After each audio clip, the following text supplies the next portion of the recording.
Un saludo para todos, bienvenidos nuevamente, les habla el ingeniero Víctor para dar continuidad al desarrollo de nuestros contenidos.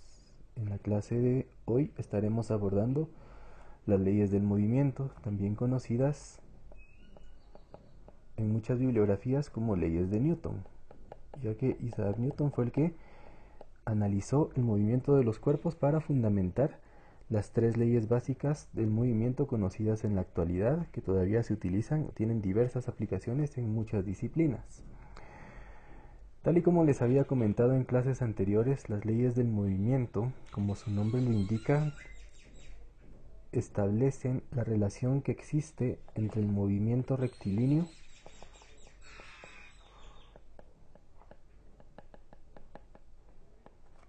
y los conceptos de fuerzas, vectores de fuerza, propiedades de las fuerzas y tipos de fuerzas que abordamos. Entonces, estos temas los abordamos en clases anteriores. Ahora, siendo una combinación de estos dos temas, es que nosotros podremos analizar las leyes del movimiento. Entonces, en esta clase estaremos abordando todos los fundamentos teóricos, toda la parte de la teoría, y en la siguiente clase ya nos metemos a la parte práctica o la solución de ejercicios sobre las diferentes leyes del movimiento.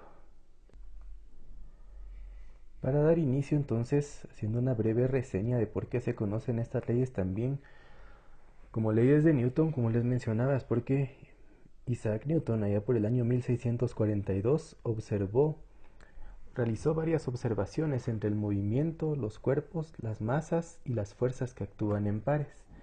La famosa historia de cuando se encuentra sentado en la base de un árbol y le cae una manzana en la cabeza, ¿verdad? Bueno, creo que todos conocen esa historia, nos la han enseñado en algún momento, pues al caerle esa manzana fue que él empezó a hacer distintas observaciones entre el movimiento de los cuerpos, porque es que los cuerpos son atraídos hacia abajo o hacia el centro de la Tierra, porque ocurren diferentes fenómenos a nuestro alrededor relacionados con el movimiento, los cuerpos y las fuerzas que actúan en pares. Se recuerdan que las fuerzas que actúan en pares es una propiedad que vimos en la clase anterior. Entonces, esta es la razón por la que también se conocen como leyes de Newton. Al observar Isaac Newton los diferentes movimientos, al estudiar ese tipo de fenómenos que ocurren entre masas, cuerpos y fuerzas, fue que desarrolló tres leyes fundamentales que son conocidas como las leyes de Newton, la primera, segunda y la tercera ley de Newton. Entonces nosotros vamos a ir abordando cada una de esas leyes, comprendiendo los principios fundamentales y luego la aplicación práctica que tiene cada una en la solución de problemas. Entonces, ¿cuál es el objeto del estudio de las leyes de Newton? Objeto de estudio. Al analizar y estudiar las leyes del movimiento, es posible responder estas preguntas que probablemente alguno de ustedes se ha hecho en alguna ocasión. Por ejemplo, ¿qué le sucede a un cuerpo cuando frena bruscamente? ¿Les ha pasado que ustedes van en movimiento, probablemente en un automóvil, en una bicicleta, una motocicleta, y cuando esta frena de forma repentina, ¿qué es lo que le sucede a su cuerpo? Han experimentado ese fenómeno. Es un fenómeno físico que se puede explicar a través de las leyes del movimiento, la primera ley de Newton.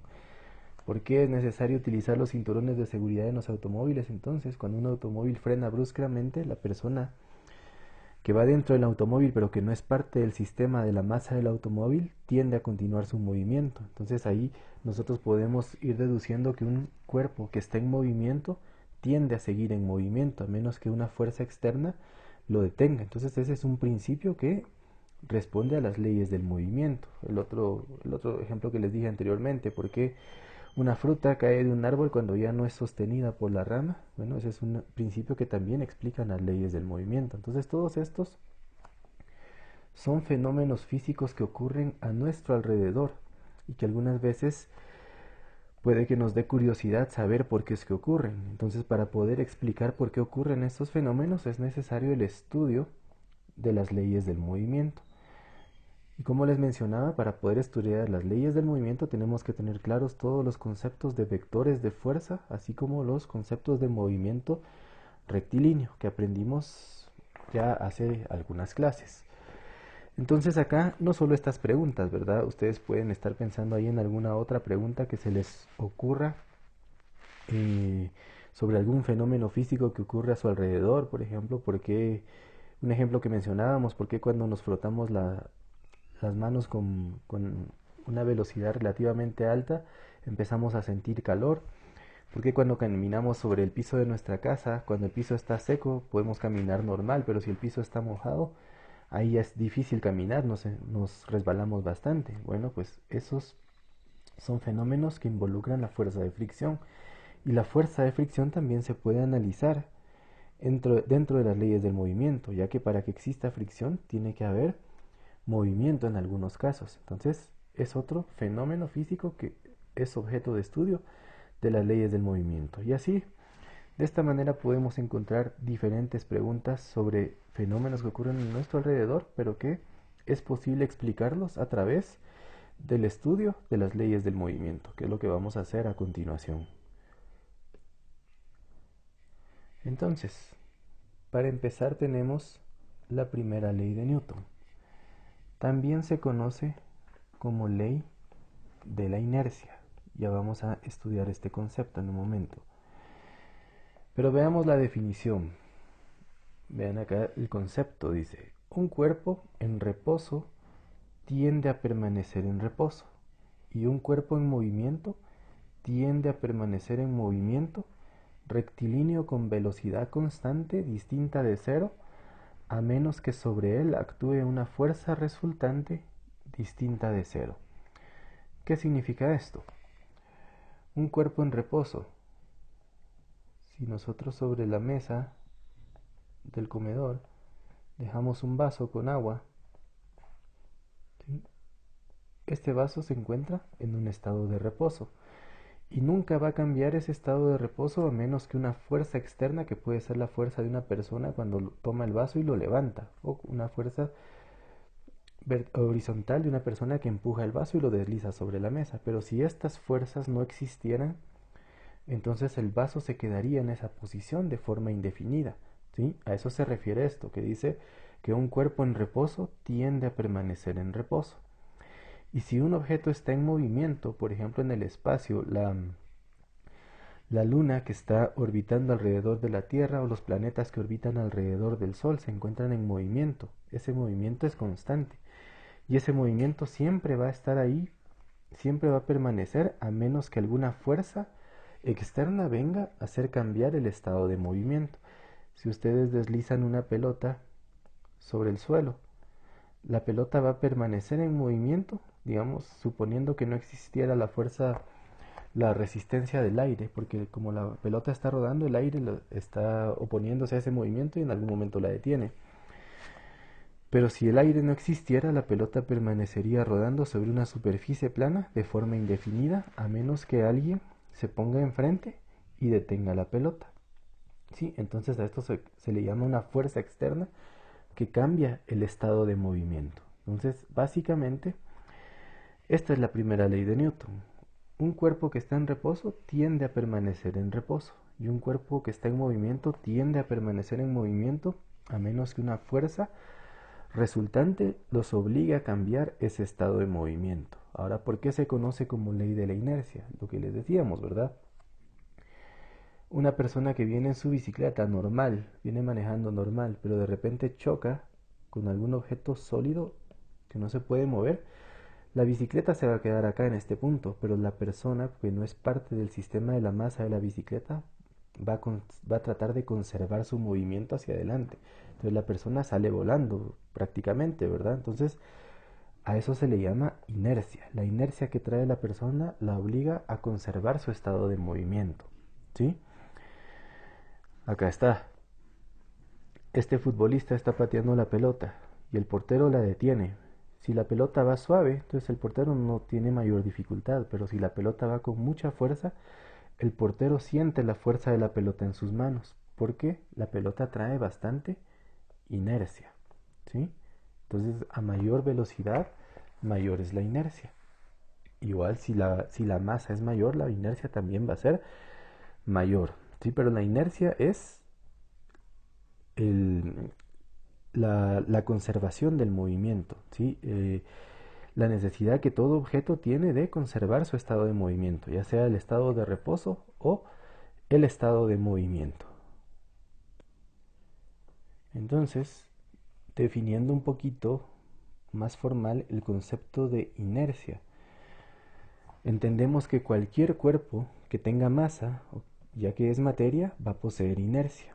Y la cantidad de inercia es proporcional, directamente proporcional a la cantidad de materia del cuerpo. Es decir, a mayor masa, mayor inercia. Si nosotros tratamos de detener una pelota que cae del cielo, si esa es una pelota de ping pong, no trae mayor inercia porque la masa es muy pequeña. Pero si una bola de boliche, por ejemplo, está cayendo del cielo y la tratamos de detener, ya que la masa de una bola de boliche es mucho mayor que la de una pelota de ping pong, va a traer una inercia mucho más grande y va a ser mucho más difícil detenerla. Entonces por eso se considera la masa, como dice este concepto, como una medida de la inercia de un cuerpo. Se puede medir la inercia de un cuerpo en función de su masa, tomando en cuenta que a mayor masa va a haber mayor inercia.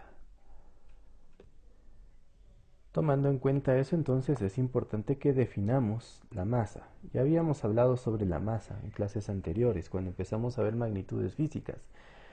¿Se recuerdan que dijimos que la masa es una magnitud física fundamental porque da origen a muchas de las derivadas que existen?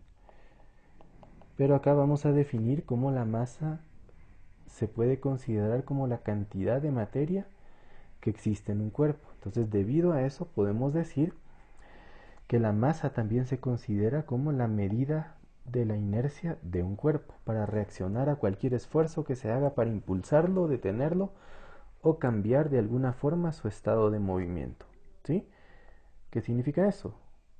¿Qué pasa si nosotros estamos parados y observamos un objeto pequeño en el suelo, que puede ser una pelota de fútbol? Está en reposo. Nosotros queremos cambiar el estado de movimiento de la pelota. ¿Qué hacemos? Aplicamos una fuerza. Y esta fuerza no tiene que ser muy grande. Y la pelota se va a mover.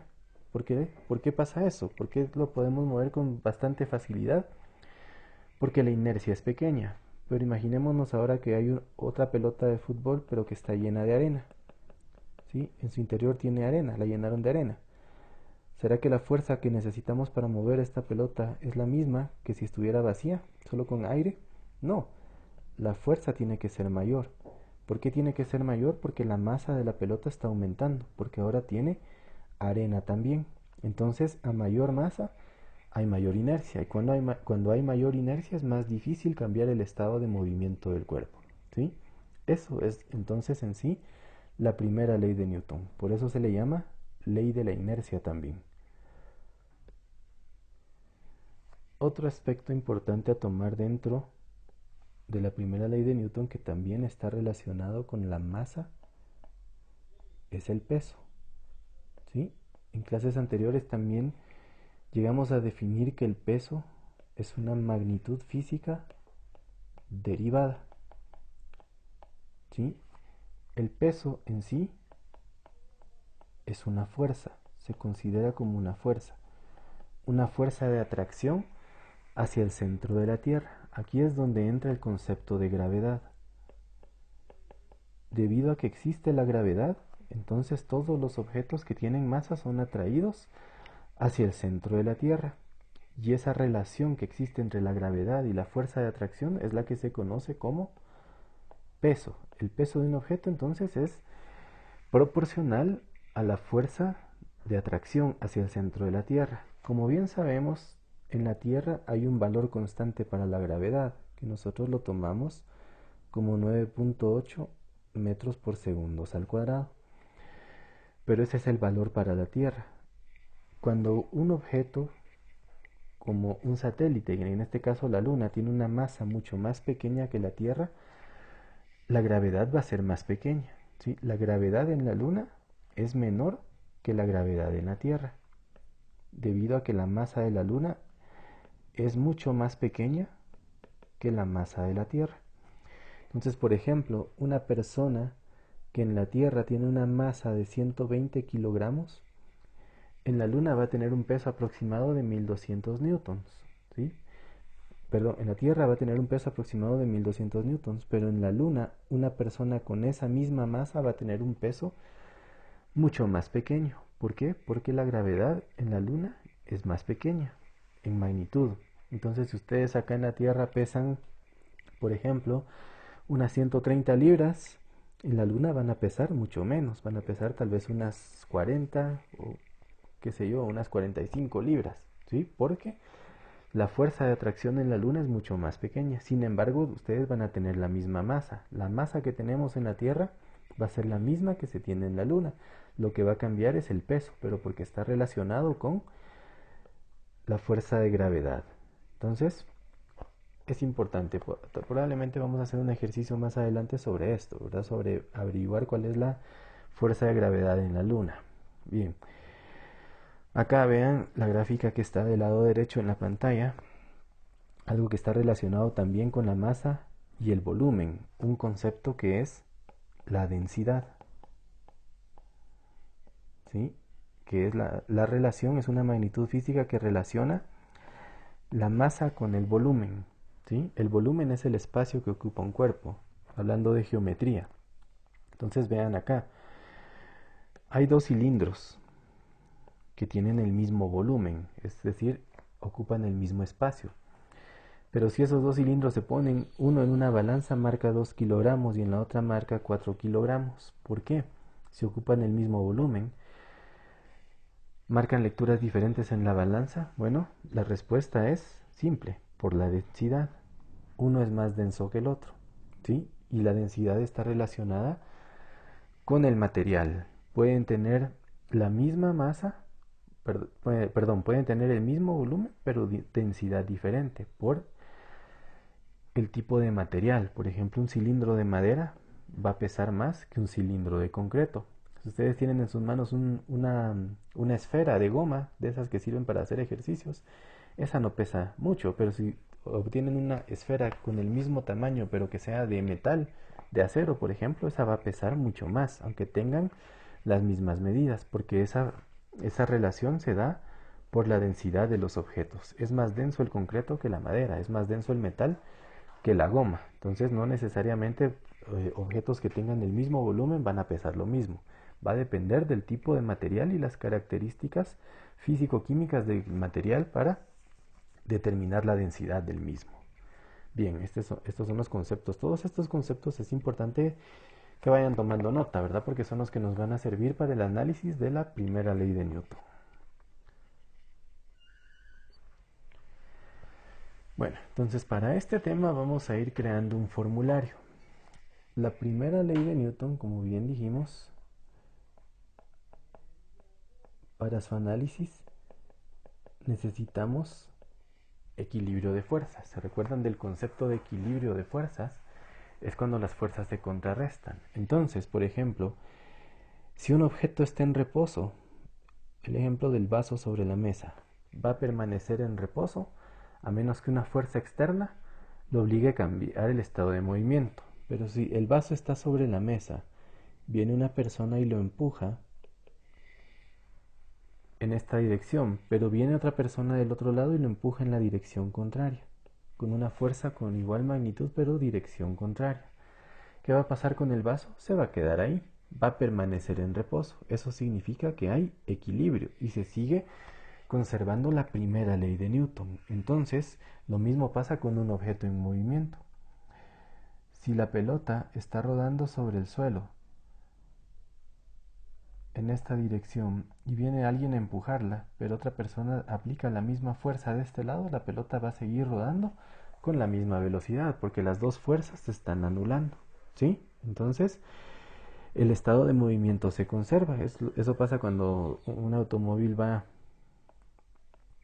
digamos, está deslizando el automóvil sobre una pendiente y una persona trata de detenerlo, empujándolo, pero no lo logra porque la fuerza es demasiado grande. Entonces el automóvil conserva su fuerza, conserva su velocidad, porque la fuerza que trae por efecto de la gravedad es más grande que la de la persona que está tratando de detenerlo. Entonces ahí se está conservando el movimiento. El objeto conserva su movimiento. Entonces esa es la primera ley de Newton. Las fuerzas se contrarrestan. Por lo tanto, La fórmula para la primera ley de Newton es la sumatoria de las fuerzas es igual a cero, ¿sí? Porque cualquier fuerza que actúe sobre un objeto se tiene que anular con otra de la misma magnitud. Cuando ocurre eso, entonces el objeto conserva su estado de movimiento y a eso le llamamos primera ley de Newton. Entonces, nosotros podemos analizar problemas de la primera ley de Newton en el eje X o en el eje Y. Decimos sumatoria de fuerzas en el eje X es igual a cero o sumatoria de fuerzas en el eje Y es igual a cero. En el eje X podríamos estar analizando movimiento rectilíneo, como lo conocemos, como lo aprendimos en el eje X, y en el eje Y podría ser algún problema de caída libre o tiro vertical, pero ya involucrando fuerzas, ¿verdad? Que en este caso sería la fuerza que ocurre por efecto de la gravedad. Bien, esta es la fórmula entonces de la primera ley de Newton. Entonces ahora pasamos a la segunda ley de Newton. Esta también es conocida como la ley de la masa. Ya les voy a explicar por qué. Antes de meternos a la definición, vean estos conceptos que aparecen acá. Dice, una fuerza que modifica el estado de movimiento de un cuerpo le produce una aceleración. La rapidez, que se refiere a la velocidad, ¿verdad?, aumenta si la fuerza es aplicada en la dirección del movimiento. Y la rapidez disminuye si la fuerza es aplicada en dirección contraria al movimiento. ¿Sí? ¿Pueden notar la diferencia entre esta y la primera ley de Newton? En la primera ley de Newton el objeto conserva su estado de movimiento. Si está en reposo, tiende a seguir reposo aunque se le apliquen otras fuerzas. Esas fuerzas se contrarrestan y el objeto se queda en reposo. Y si está en movimiento, tiende a seguir en movimiento. Conserva su movimiento, la misma velocidad, aunque se apliquen otras fuerzas. ¿Sí? Esa es la primera ley de Newton. Pero acá en la segunda ley de Newton nos dice que ahora el objeto cambia su velocidad si se le aplica una fuerza.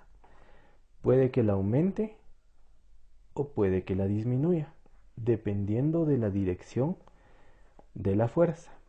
¿Dónde vemos eso?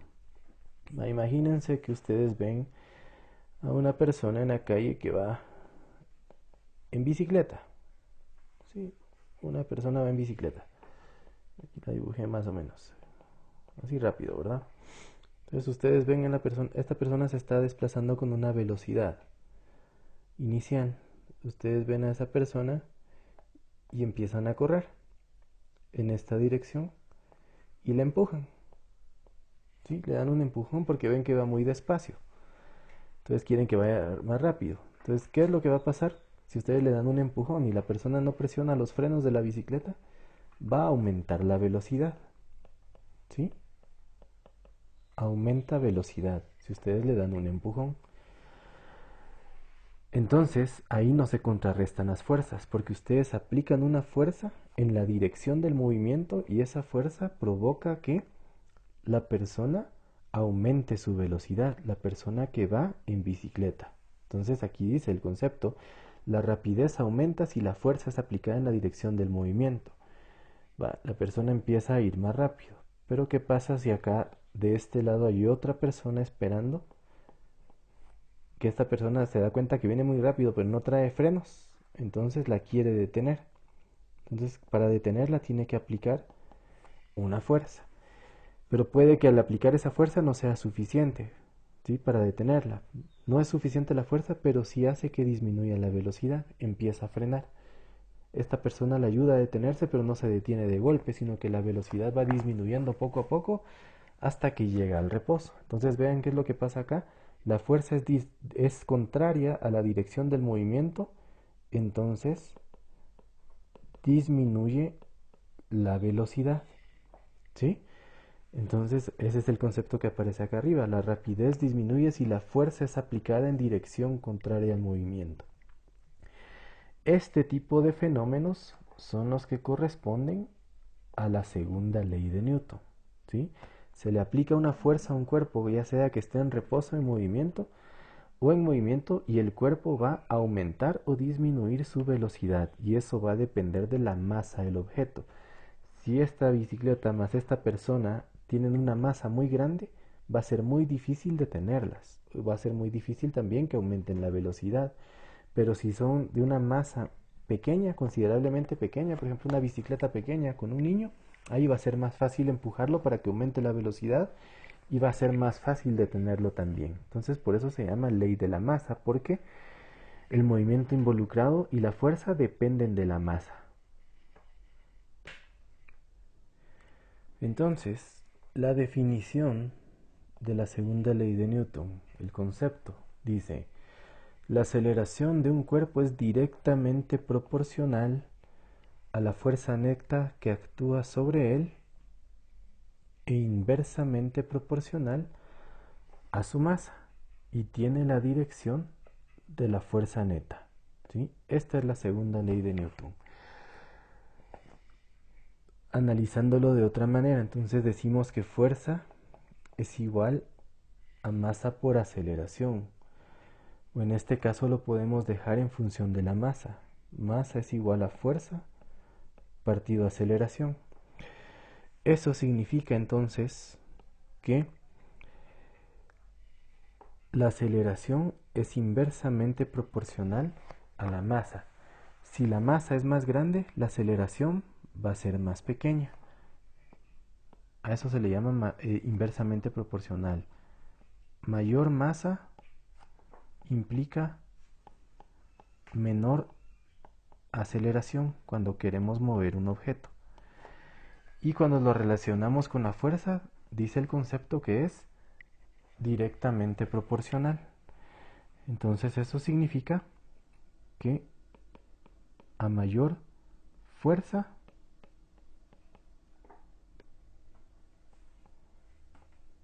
mayor aceleración. Eso está de este lado. Fuerza es directamente proporcional a la aceleración. Entonces, directamente proporcional significa que cuando una cantidad aumenta, la otra también aumenta. Entonces, a mayor fuerza, mayor aceleración. A menor fuerza, menor aceleración. Inversamente proporcional es lo contrario. Entonces, a mayor masa, menor aceleración. Y a menor masa, mayor aceleración. ¿Dónde vemos eso? Vean, acá hay dos gráficas, ¿verdad? Esta persona está tratando de mover una pelota de golf con un palo de golf, ¿sí? Aquí se puede observar. La pelota de golf tiene una masa muy pequeña. Entonces la fuerza que le dé a la pelota de golf le va a imprimir una aceleración muy grande. Mayor aceleración, a mayor fuerza, mayor aceleración. Pero ¿qué pasa si esta persona trata de mover con un palo de golf un camión, como el que está acá, que tiene una masa mucho más grande que la pelota de golf? ¿Qué va a pasar? No lo va a mover, ¿verdad? No le va a dar mayor aceleración porque la masa es demasiado grande. Entonces, eso es lo que nos dice el concepto: a mayor masa, menor aceleración, ¿sí? Y aquí de este lado sería la fuerza. Si la fuerza es más grande, la aceleración va a ser más grande también. Esta es la segunda ley de Newton. Entonces, bajo este principio es que se rige la segunda ley del movimiento.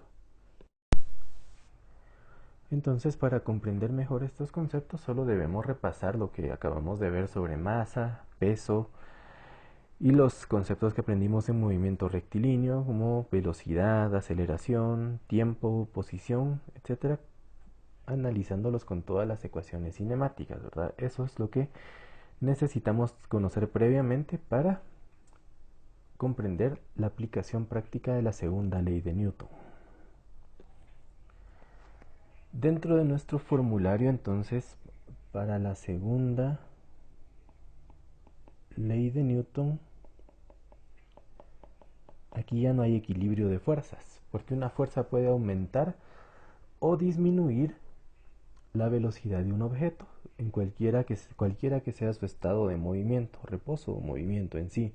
Entonces decimos que la sumatoria de fuerzas sobre un objeto es igual a la masa por la aceleración, tomando en cuenta este principio que la fuerza es directamente proporcional a la aceleración y la aceleración es inversamente proporcional a la masa, ¿sí? Para para poder analizar la segunda ley de Newton necesitamos considerar estas variables. De la misma manera, el movimiento se puede estar dando en el eje X y decimos entonces que la sumatoria de fuerzas en X es igual a la masa por la aceleración en X, porque estos son vectores. La fuerza y la masa y la aceleración son vectores, perdón, mientras que la masa es una escalar. Por lo tanto, no necesitamos especificar el eje. Si es en el eje Y, igual. Sumatoria de fuerzas en Y es igual a la masa por la aceleración en el eje Y. Este sería nuestro formulario para la segunda ley de Newton. Son fórmulas muy simples que no consideran muchas variables, sin embargo, es importante tener las fórmulas anteriores porque ahí es donde se consideran las variables de movimiento. Y por último tenemos la tercera ley de Newton.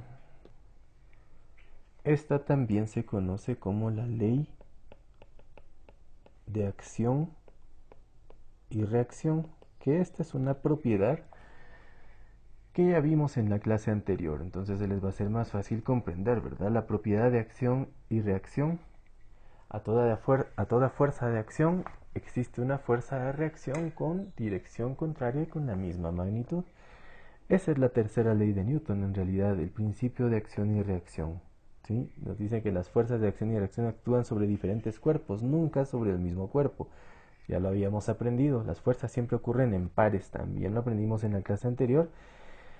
Y la acción y reacción constituye un par de fuerzas. No existe una fuerza única en ninguna situación, ¿verdad? Ese es el principio de la tercera ley de Newton, la fuerza de acción y reacción. Entonces, si un objeto está sobre una superficie, un objeto con una masa va a tener un peso. Entonces el objeto sobre la superficie está aplicando una fuerza que es el peso.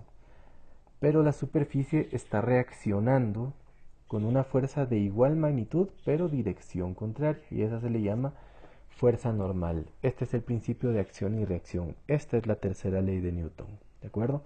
Entonces con esto nosotros podemos deducir que para esta situación, para este sistema, la fuerza normal es igual al peso del objeto, ¿sí? Entonces, aquí es donde podemos observar el principio de acción y reacción para cualquier situación, ¿verdad? ¿Qué pasa si nosotros golpeamos con la mano empuñada a la pared? ¿Qué va a pasar con nuestra mano? Se va a lastimar, ¿verdad? Porque con la misma fuerza que nosotros estamos golpeando la pared está reaccionando sobre nuestra mano. Una fuerza con la misma magnitud, pero dirección contraria. Entonces, a la pared probablemente no le hagamos nada, ¿verdad? Pero nuestra mano sí se va a lastimar por el tipo de material también. Entonces, este es el principio de acción y reacción. Si estamos frente a una pared a 2 metros de distancia y pateamos una pelota de fútbol con todas nuestras fuerzas hacia la pared, ¿qué va a pasar? Con la pelota va a rebotar y probablemente nos caiga a nosotros mismos y nos golpee, ¿verdad? Porque ese es el principio de acción y reacción. Esa es la tercera ley de Newton. Y la tercera ley de Newton también tiene una fórmula, el principio de acción y reacción. Y nos sirve para resolver problemas también, porque a veces hay variables desconocidas dentro de un problema que se pueden encontrar fácilmente únicamente con el principio de la tercera ley de Newton. ¿Qué nos dice esta ley? Que una fuerza que un objeto 1 aplica sobre un objeto 2 es igual a la fuerza que el objeto 2 aplica sobre el objeto 1, es la misma, pero con dirección contraria. Entonces, este es el principio de acción y reacción. Entonces, estas son las fórmulas que necesitamos para aplicar las leyes de Newton.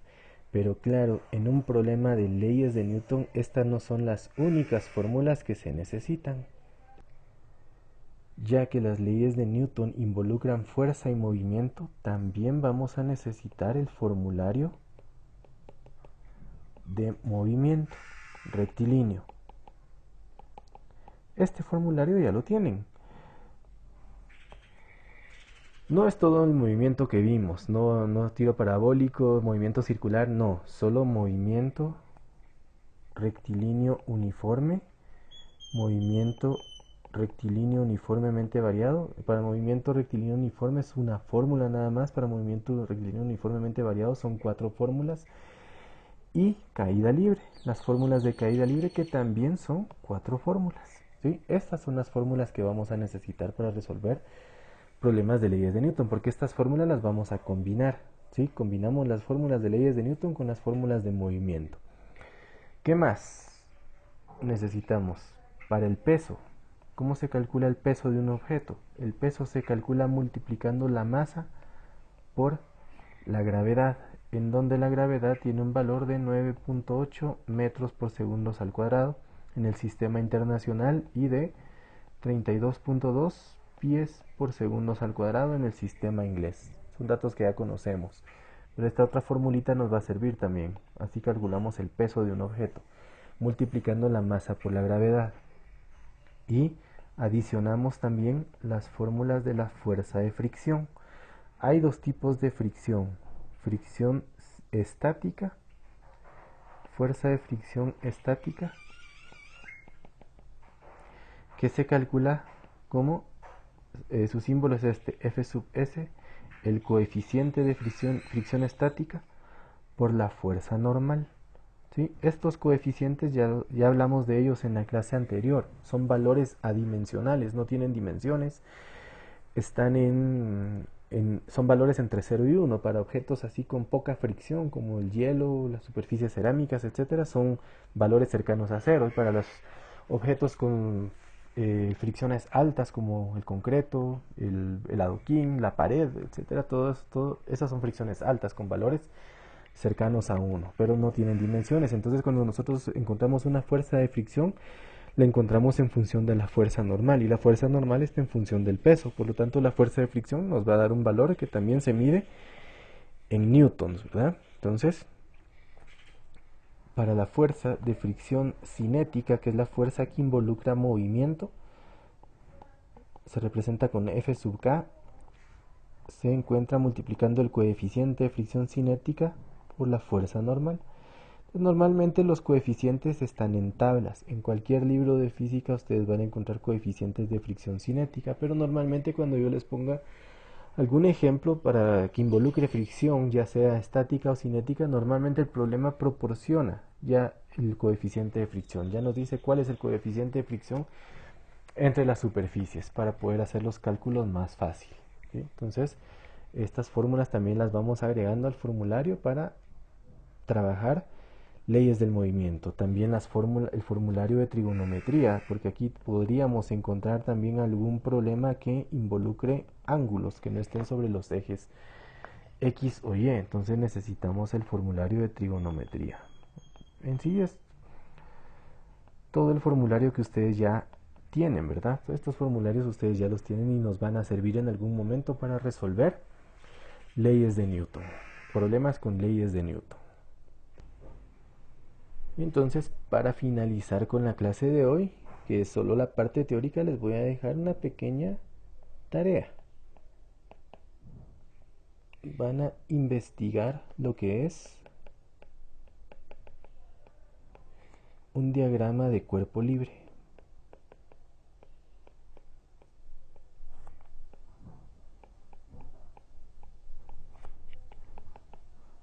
Hablando de física, ¿verdad? Relacionado con física, porque podría ahí tomarse como una aplicación de otra disciplina. Entonces, en cualquier libro de física ustedes van a investigar esto, que es un diagrama de cuerpo libre, para qué nos sirve, cómo se usa y algunos ejemplos, ¿sí? Definición, aplicaciones y ejemplos. Definición, aplicaciones y ejemplos de diagramas de cuerpo libre, ¿sí? Esto ustedes lo van a realizar en hojas, ¿verdad? No se van a extender mucho, también una página o dos y mucho. Voy a escribir acá, es una tarea que se va a realizar a mano, 2 páginas máximo. Bueno, vamos a dejarle un poquito más por los ejemplos, ¿verdad? 4 páginas máximo. Entonces, en el transcurso de esta semana yo les voy a hacer un video tutorial para empezar a explicarles cómo me van a entregar las tareas a través del aula virtual, ¿sí? Yo necesito empezar a calificar los trabajos que ustedes han estado haciendo desde que no nos vemos, ¿verdad? Porque al principio sí me entregaron varios trabajos, esos ya los estoy calificando, pero hay muchos trabajos que ya no me pudieron entregar, pero que sí los tienen que cargar al aula virtual. Entonces necesito que empiecen a entregar tareas a través del aula virtual, que no es algo que requiera mayor ciencia, ¿verdad? Solo les voy a abrir un espacio en el aula virtual para que ustedes puedan cargar los archivos, pero ya les voy a explicar paso por paso cómo se hace eso. Mientras tanto necesito que empiecen a resolver esto.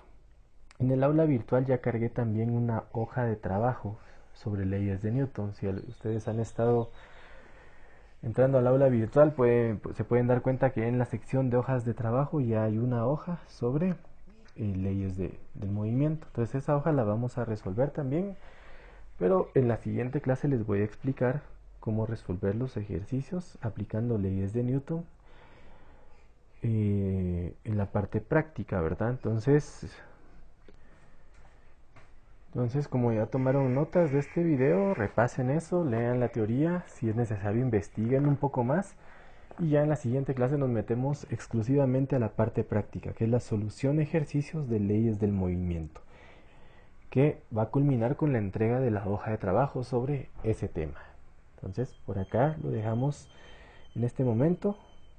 Hasta la próxima.